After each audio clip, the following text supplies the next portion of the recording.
चलिए शुरुआत करते हैं आज की न्यूज़पेपर की। पहली न्यूज़ हम देखने वाले हैं कैबिनेट से। कैबिनेट में कई सारे मंत्रियों को चेंज किया गया है, कुछ नए लोगों को कैबिनेट में जगह दी गई है। कल हमने देखे थे राज्यपालों को किस प्रकार से एक जगह से दूसरी जगह ट्रांसफ़र किया गया। इसके अलावा कुछ नए लोगों को भी नियुक्त किया गया था। तो आज हम देखने वाले हैं मंत्रियों से रिलेटेड कि क्या क्या इसमें फेरबदल किया गया है। यदि हम बात करें मंत्री परिषद की तो इसमें 3 श्रेणियां आती हैं। सबसे ऊपर में रहता है कैबिनेट मंत्री, इसके बाद आते हैं राज्य मंत्री और इसके बाद रहता है उप मंत्री। तो जो कैबिनेट मंत्री होता है ना, इनके पास सेंट्रल गवर्नमेंट के बहुत ही इम्पोर्टेंट मंत्रालय जैसे कि गृह मंत्रालय, रक्षा मंत्रालय, वित्त मंत्रालय, विदेश और अन्य मंत्रालय आते हैं और ये कैबिनेट के एक मेंबर भी होते हैं। और जब भी इनकी बैठक होती है तो इनको भाग लेना पड़ता है। कोई नीति बनाना हो, नीति निर्धारण करना हो तो इनमें इनकी बहुत ही महत्वपूर्ण भूमिका रहती है। तो इनके उत्तरदायित्व की जो परिधि है वो संपूर्ण केंद्र सरकार पर आ जाती है। तो ये हमने देखे थे कैबिनेट मंत्री के बारे में। और यदि हम बात करें राज्य मंत्रियों को, तो राज्य मंत्रियों को किसी मंत्रालय या फिर किसी विभाग का स्वतंत्र प्रभार मिलता है या फिर उनको कैबिनेट मंत्री के साथ हेल्प करना रहता है। अब सहयोग के मामले में क्या होता है, कैबिनेट मंत्री के जो विभाग हैं उनका उनको प्रभार मिल जाएगा या फिर मंत्रालय से संबंधित कोई विशेष काम रहा तो उनको दे दिया जाता है राज्य मंत्रियों को। दोनों ही मामला में क्या होता है, कैबिनेट मंत्री की देखरेख में, सलाह में, उसकी जिम्मेदारी पर काम करते हैं। और यदि हम बात करें स्वतंत्र प्रभार की, यदि किसी को स्वतंत्र प्रभार वाला राज्य मंत्री बना दिया जाता है तो इसका मतलब वो हो गया कि अब उनके पास कैबिनेट मंत्री की तरह ही पावर है और वो एकदम फ्री हैं काम करने के लिए। हालांकि वे कैबिनेट के मेंबर नहीं रहते हैं, उनकी बैठक में भाग भी नहीं लेते हैं। वे जब तक नहीं बैठक में भाग लेंगे जब तक कि उनको बुलाया ना जाए कोई खास काम में। इसके बाद तीसरे नंबर में आते हैं उप मुख्यमंत्री। इनको स्वतंत्र प्रभार तो नहीं मिलता है और कैबिनेट या फिर राज्य मंत्रियों को उनके प्रशासनिक, राजनैतिक, संसदीय कामों में सहायता के लिए इनको नियुक्त किया जाता है। और ये लोग कैबिनेट के सदस्य भी नहीं होते हैं। अब यहाँ ये बात इम्पोर्टेंट हो जाती है कि मंत्रियों की एक और श्रेणी भी आती है जिनको संसदीय सचिव कहा जाता है। ये एकदम मंत्री परिषद की लास्ट वाली श्रेणी में आते हैं जिनको मंत्रालय भी हम कहते हैं। इनके पास कोई विभाग नहीं रहता। तो जितने भी जो वरिष्ठ मंत्री हैं उनके संसद से रिलेटेड काम में इनको हेल्प करना पड़ता है। अब यदि हम बात करें संविधान की, तो संविधान में जो संसदीय व्यवस्था है इसके सिद्धांत विस्तार से नहीं मिलते हमको देखने को, लेकिन यहाँ पर 2 अनुच्छेद हमको देखने को मिल जाएंगे। एक अनुच्छेद है 74 और एक अनुच्छेद है 75। तो 74 नंबर का जो अनुच्छेद है वो क्या कहता है, इसमें बात बताई गई है मंत्री परिषद से संबंधित 74 में। और अनुच्छेद 75 क्या कहता है, ये कहता है कि मंत्रियों की नियुक्ति कैसी होगी, कार्यकाल कितना होगा, क्या क्या उनके उत्तरदायित्व है, क्या क्या उनकी अर्हताएँ हैं, शपथ, वेतन और उनको क्या क्या भत्ता मिलता है। अनुच्छेद 75 ये कहता है। अब देखो, प्रधानमंत्री की नियुक्ति राष्ट्रपति करता है, ठीक है। अब बाकी मंत्रियों की जो नियुक्ति है उनको पीएम की सलाह से राष्ट्रपति करता है, ठीक है। यदि हम बात करें इनकी शपथ की, तो मंत्री पद ग्रहण करने से पहले राष्ट्रपति मंत्रियों को पद और गोपनीयता की शपथ दिलाता है।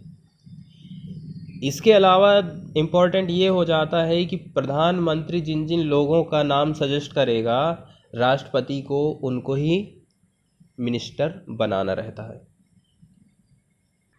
अब हम देख लेते हैं न्यूज़ को। देखो, अभी कैबिनेट में हमको जो फेरबदल देखने को मिल रहा है ना, इसको यदि मोटे तौर से यदि हम देखें तो यदि किसी को मिनिस्टर बनाया जा रहा है तो क्या चीज़ देखा जा रहा है? Qualified professional. एक चीज़ ये बात ध्यान में रखी जा रही है।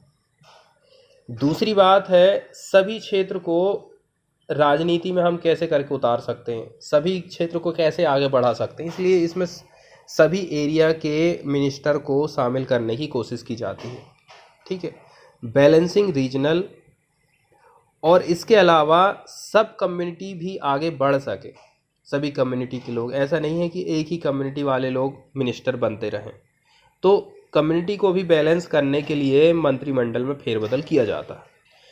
और जो सबसे बड़ा रीजन होता है वो होता है अपकमिंग इलेक्शन का। चुनाव में कैसे जीतेंगे? जब तक सामने वाले का चेहरा लोगों के लिए ऐसा ना लगे कि वो भाई बहुत फेमस है, अच्छा काम कर सकता है, तो ऐसे ही व्यक्ति को मिनिस्टर बनाया जा सकता है। तो इलेक्शन भी एक महत्वपूर्ण रीजन रहता है। यदि हम देख लें कि किसको किसको कौन सी मिनिस्ट्री मिली है, तो नारायण तातू राणे 69 इनकी उम्र बताई जा रही है, ये बन गए हैं minister of micro small and medium enterprises. Sarbananda Sonowal की यदि हम बात करें तो minister of port shipping and waterways and Ayush. Virendra Kumar 67 साल, minister of social justice and empowerment. अब ज्योतिरादित्य सिंधिया की बात करें तो इनकी उम्र हो गई 50 साल, ये बने हैं ministry of civil aviation. Ashwini Vaishnav की यदि हम बात करें तो ministry of railways, communication, electronic and IT. Mansukh Mandaviya की बात करें तो minister of health and family welfare and chemical and fertiliser. Pashupati Kumar Paras की बात करें तो minister of food processing industries. Purushottam Rupala की बात करें तो ये बन गए हैं minister of fisheries and animal husbandry and dairy. L Murugan की बात करें तो fisheries, animal husbandry and dairy, information and broadcasting. Kiren Rijiju की बात करें तो इनको बनाया गया है minister of law and justice. Rajkumar Singh minister of power and minister of new and renewable energy. Hardeep Singh Puri की बात करें तो इनको पेट्रोलियम मंत्रालय में जगह दी गई है, natural gas and minister of housing and urban affair. Ramchandra Prasad की बात करें तो मिनिस्टर ऑफ स्टील इनको बनाया गया है। भूपेंद्र यादव की बात करें तो minister of environment, forest and climate change and minister of labour and employment. G Kishan Reddy की बात करें तो minister of culture, minister of tourism and minister of development of north eastern reason.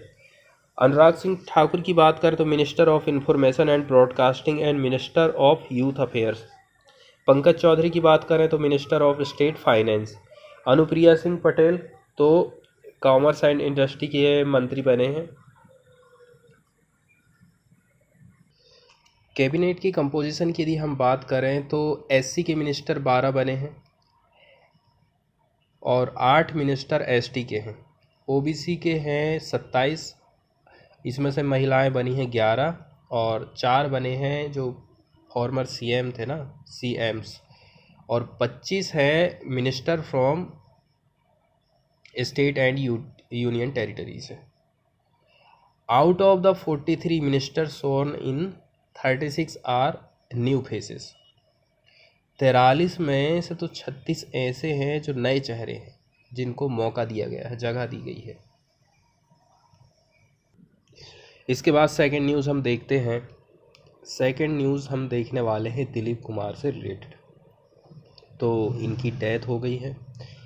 इन्हीं से रिलेटेड यहाँ पर बातें बताई गई हैं कि सभी लोगों ने किस किस प्रकार से इनको श्रद्धांजलि दी है, क्या क्या इनके बारे में लोगों ने कहा है। तो ये ट्रेजेडी के किंग के रूप में जाने जाते थे। 98 साल तक काफ़ी लंबी आयु इन्होंने जिया। कुछ कुछ मूवी इनकी देखने को हमको मिलेंगी, जैसे कि मुगले आजम और देवदास। देवदास को आप देख लेंगे तो कुछ बोलने की ज़रूरत ही नहीं पड़ेगी किस प्रकार का रोल इन्होंने अदा किया है उस मूवी में। इसके बाद वाली न्यूज़ है दिल्ली से। तो Delhi gets on genome sequencing lab. Delhi की अब खुद की जीनोम सीक्वेंसिंग लैब हो गई है। ये जो मशीन है कोरोना के अलग अलग वेरिएंट का पता लगाती है, कितना घातक रहेगा, क्या क्या उसकी कैरेक्टरिस्टिक हो सकते हैं, इलाज के लिए हम क्या क्या कर सकते हैं, ऐसी बहुत सारी बातें हैं। अब इस लैब या फिर मशीन के खुल जाने से बहुत ज़्यादा हेल्प मिलने वाली है। इसके बाद वाली न्यूज़ हम देखने वाले हैं CAA एक्ट के अंतर्गत।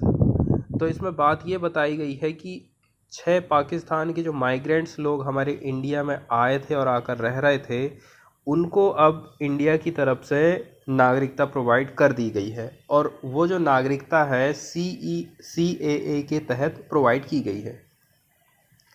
6 पाकिस्तानी माइग्रेंट जो कि लाइव कर रहे थे मध्य प्रदेश दशकों से, इनको ग्रांट हो गया है इंडियन सिटीजनशिप वेडनेसडे के दिन, और ये मिला है इनको सिटीजनशिप अमेंडमेंट एक्ट के माध्यम से। अब CAA क्या कहता है?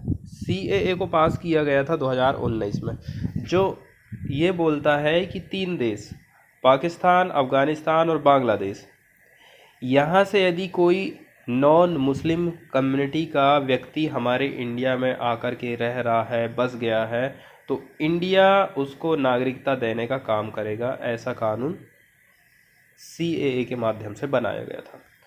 इसी के तहत इनको नागरिकता दे दी गई है। अब ये क्या है, पाकिस्तान से आए थे 1988 से लेकर 2005 के बीच में, ठीक है, और ये सिंध प्रोविंस के रहने वाले थे पाकिस्तान के। और ऐसा बताया जा रहा है कि ये धर्म के आधार पर इनको प्रताड़ित किया गया, इसी के चलते चलते इन्होंने भारत में शरण ले ली है। इसके बाद वाली न्यूज़ हम देखने वाले हैं असम से। असम की सरकार ये चाहती है कि हमारी जो संस्कृति है, हमारा जो खान पान है, वो बना रहे। तो जो भी सरकारी कार्यक्रम होंगे उसमें ये कहा गया है कि यहाँ पर का जो लोकल फूड है उसको ही सर्व किया जाए, ऐसा यहाँ की सरकार का कहना है। यहाँ पर कुछ कुछ के नाम यहाँ पर बताए गए हैं। असम में कई सारी वैरायटी को हमको स्नैक देखने को मिलते हैं, mostly on the sweeter side, और मेड ऑफ पाउडर्ड राइस देखने को मिलता है। इसके अलावा कोकोनट और अदर लोकली अवेलेबल इंग्रेडिएंट। अब यदि हम ट्रेडिशनल स्नैक्स की बात करें ना, तो जैसे कि पीठा एंड लारू, ये नाम हमें ध्यान रखना है कि किस स्टेट के ये स्नैक्स हैं। और दूसरी बात ये है, कैबिनेट ने ये भी डिसाइड करी है कि एकदम अनिवार्य कर दो हैंड वोवन गमोसा, अपने इधर जैसे गमछा कहा जाता है हमारे इधर, तो ये ट्रेडिशनल मल्टीपर्पज़ स्कार्फ टॉवेल के जैसा रहता है। इसका यूज़ किया जाएगा गवर्नमेंट प्रोग्राम्स में। देखो, gifting an Assamese gamosa to visitors और फिर dignitaries is a tradition in Assam, मतलब ये वहाँ की ट्रेडिशन में ही शामिल है। और ये जो ट्रेडिशन है सिमिलर है for the other indigenous communities with the Bodos for one using an aronai या फिर डेकोरेटिव स्कार्फ। आज के समय में दिक्कत ये हो गई है कि हाथ से बनाए हुए इस प्रकार के कपड़े अब ये हमको महंगे पड़ने लग गए, और मशीन से जो बनाए जा रहे हैं वो सस्ते पड़ते हैं। तो cheaper machine made gamosas from Gujarat और तमिलनाडु, इन्होंने ही खतरा पैदा कर लिया है। असम का जो वीवर्स हैं, बुनने वाले लोग हैं ना, इनको बिजनेस से इसने बाहर करने का काम किया है। अकॉर्डिंग टू ए 2018 का एस्टीमेट स्टेट गवर्नमेंट के अनुसार हम देख रहे हैं, असम के पास 13 लाख लूम्स हैं, और जबकि टोटल यदि हम कंट्री की बात करें तो 28 लाख लूम्स हैं। और यदि देखा जाए ना, तो लूम्स के संरक्षण के लिए जिनकी बुनाई खुद हाथों से होती है, इसके लिए असम ने एक एक्ट भी लाई थी, लेकिन उस एक्ट का उतना ज़्यादा कोई ख़ास असर देखने को नहीं मिला है। उस एक्ट का नाम हमें याद रखना है, क्या है? Reservation of article for production act 1985। तो इसका उतना ज़्यादा इम्पैक्ट हमको देखने को नहीं मिला था। अब ये एक्ट क्या काम करता है? कुछ कुछ पार्टिकुलर आर्टिकल्स हैं, वस्तुएं हैं, ठीक है, जिनका प्रोडक्शन होना चाहिए हैंडलूम के द्वारा। ये एरिया रिजर्व करके रख दिया गया है, जिसमें शामिल कर दिया गया है गमोसा, अंगवस्त्रम एंड द मणिपुरी फानेक। और दूसरी बात ये है, ओ मोर अपुनार देख, ये यहाँ का स्टेट एंथेम है। हर राज्य का एक गान होता है ना, तो इसको यदि कोई भी गवर्नमेंट का प्रोग्राम होती है, कोई मीटिंग होती है, तो उसके स्टार्टिंग में इसको गाया जाएगा। और लास्ट में नेशनल एंथेम जनगण मन अधिनायक जय हे गाया जाएगा। ऐसा डिसीजन लिया गया है कैबिनेट के द्वारा। इसके अलावा जो गवर्नमेंट के स्टाफ हैं उनको अवार्ड भी देने का काम किया जाए, ताकि उनकी जो परफॉर्मिंग है, उनमें जो कंपटीशन है वो बढ़ता रहे, ठीक है। तो इसमें से 5 जो नॉन गजेटेड एम्प्लॉयज़ है ना, एट द डिस्ट्रिक्ट लेवल और 10 एट द स्टेट लेवल, इनका सिलेक्शन किया जाएगा। तो अवार्ड तो मिलेगा ही, इसके साथ साथ में इनको प्रशंसा पत्र भी दिया जाएगा। और डेट यहाँ पर निर्धारित कर दी गई है 5 अगस्त के दिन, कर्मचारी दिवस के रूप में जिसको जाना जाता है। ये जो दिन है वो डेथ एनिवर्सरी होता है स्टेट के पहले चीफ मिनिस्टर गोपीनाथ बारदोलोई का। और बड़ी अच्छी बात ये हो गई है कि जिनको भी अवार्ड मिलेगा, जिस भी एम्प्लॉय को, तो 1 साल की एक्सटेंशन उसे सर्विस में मिल जाएगी। 2025 में रिटायर हो रहे थे, तो 2026 में वो रिटायर होंगे। इसके बाद फॉरेन वाले यदि पेज पर हम जाएं तो वहाँ पर हाइती कंट्री की न्यूज़ आई है। तो ये जो मैप आप देख रहे हैं ये नॉर्थ अमेरिका है, और इसी के साइड में दिखाया गया है हाइती को, जो कि एक कैरिबियन कंट्रीज़ के अंतर्गत शामिल है। ये सिचुएटेड है in the Caribbean island in the continent of North America. ये ऑक्यूपाई करता है एरिया लगभग 10,640.98 square miles of the land और 73.36 स्क्वायर माइल का वाटर वाला एरिया। यहाँ सेल्फ गवर्निंग कंट्री है, situated on the Hispaniola island of the Greater Antilles archipelago, यहाँ पर इसकी स्थिति है। इसके अलावा ये शेयर करता है the island with Dominican republic and it covers about 37.5% of the island. तो डोमिनिशियन रिपब्लिक के साथ में अपनी बॉर्डर को शेयर करता है। अब यदि हम न्यूज़ को देखें तो इस देश के जो प्रेसिडेंट है ना, जोविनल मोइसी, इनकी हत्या कर दी गई है, और ये जो फर्स्ट लेडी हैं ये भी इंजर्ड हो गई हैं। पीएम का कहना है कि some of the attackers spoke in Spanish but offer no further detail, लेकिन अभी इससे रिलेटेड कोई ज़्यादा जानकारी नहीं है कि हत्या किसने की है, क्या कारण है।